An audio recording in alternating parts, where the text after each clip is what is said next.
विजयगढ़ किला उत्तर प्रदेश के ऐतिहासिक स्थानों में से एक है।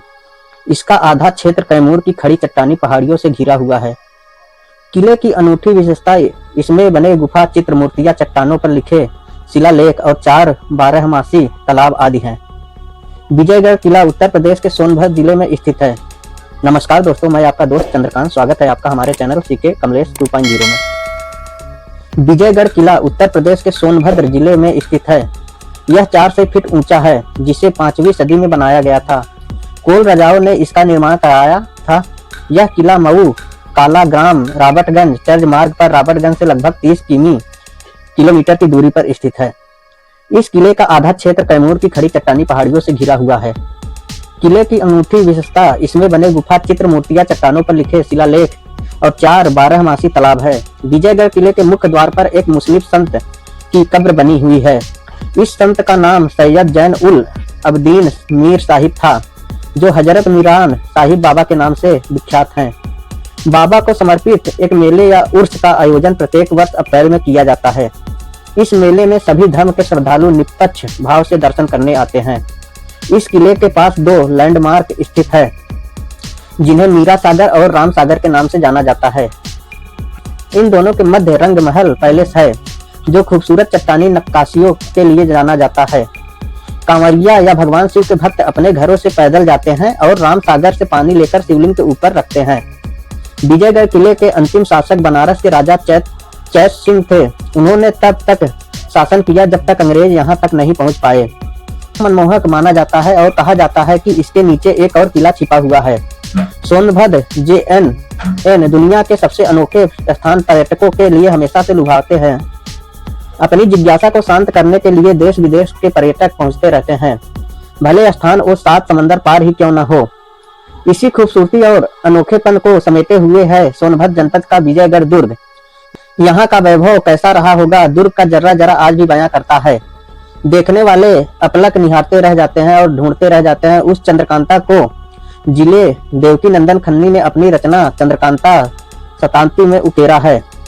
उसके साथ दुर्ग से वही वीर गाथा की धाराओं को भी लोग बरबस नहीं भूल पाते।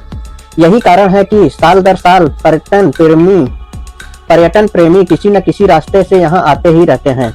दरअसल यह विजयगढ़ दुर्ग 4 राज्यों मध्य प्रदेश, बिहार, झारखंड व छत्तीसगढ़ राज्यों के सीमावर्ती जनपद सोनभद्र में है।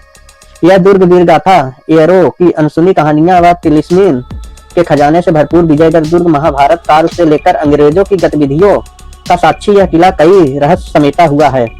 यहाँ आस्था है, रहस्य और रोमांच भी भरपूर है। गंगा जमुनी तहजीब का प्रत्यक्ष प्रमाण यह देखने को मिलता है। कुल मिलाकर पर्यटन के दृष्टिकोण से यह स्थान सोनाचल का महत्वपूर्ण स्थल है। बावजूद इसके पर्यटन विभाग व जिला प्रशासन की अपेक्षा का दंश झेल रहा है। अगर यहाँ कुछ व्यवस्थाएं हो जाए तो यह तिलिस्मीन के खजाने वाला किला सोनभद्र का खजाना भरने में उपयुक्त होगा। हजारों साल पुराने इस दुर्ग का इतिहास महाभारत काल से ही जुड़ा है। कहीं विजयगिरी के नाम से पहचान रखने वाले दुर्ग पर ऋषियों द्वारा तपस्या की जाती थी। कालांतर में यह किला बना है। ऐसी मानता है कि चंद्रगुप्त मौर्य को जब मगध पर आक्रमण करना था तो उन्होंने अपनी सेना को इसी किले पर विश्राम कराया था। यहाँ से थोड़ी ही दूर पर मगध पड़ता है, जो बिहार में है। कुछ किताबों में किले की कहानी राजा चेत सिंह से भी जुड़ी बताई जाती है। यह किला तब और ज्यादा सुर्खियों में आया जब 90 के दशक में दूरदर्शन पर देवकी नंदन खन्नी द्वारा लिखे गए उपन्यास चंद्रकांता शताब्दी पर आधारित सीरियल चला। दोबारा भी इस दिनों चंद्रकांता धारावाहिक का प्रसारण भी शुरू किया गया है। उस दौर पर रानी महल, कचहरी और महल की सुरक्षा के लिए बनी करीब 6 फीट चौड़ी वह दीवार आज भी है, जिस पर क्रूर सिंह घोड़ा दौड़ाया करता था। इस किले से आस्था भी जुड़ी हुई है। हर साल यहाँ हिंदुओं का मेला लगता है, तो वहीं मुस्लिम समुदाय के लोग यहाँ स्थित मीरा नसाह बाबा की मजार पर चादर चढ़ाते हैं। जो लोग उपन्यास कहानी पढ़ने के शौकीन होते हैं वे विजयगढ़ दुर्ग की कहानी जरूर वाकिफ होंगे। जो लोग नहीं थे उन्हें 90 के दशक में दूरदर्शन की प्रस्तुति ने करा दिया। विजयगढ़ स्टेट की राजकुमारी चंद्रकांता और नवगढ़ के राजकुमार बीरेंद्र सिंह के अमर प्रेम कहानी इसी किले में है। भगवान गणेश का मंदिर और मीरान साहब बाबा की मजार महज 700 मीटर की दूरी पर है।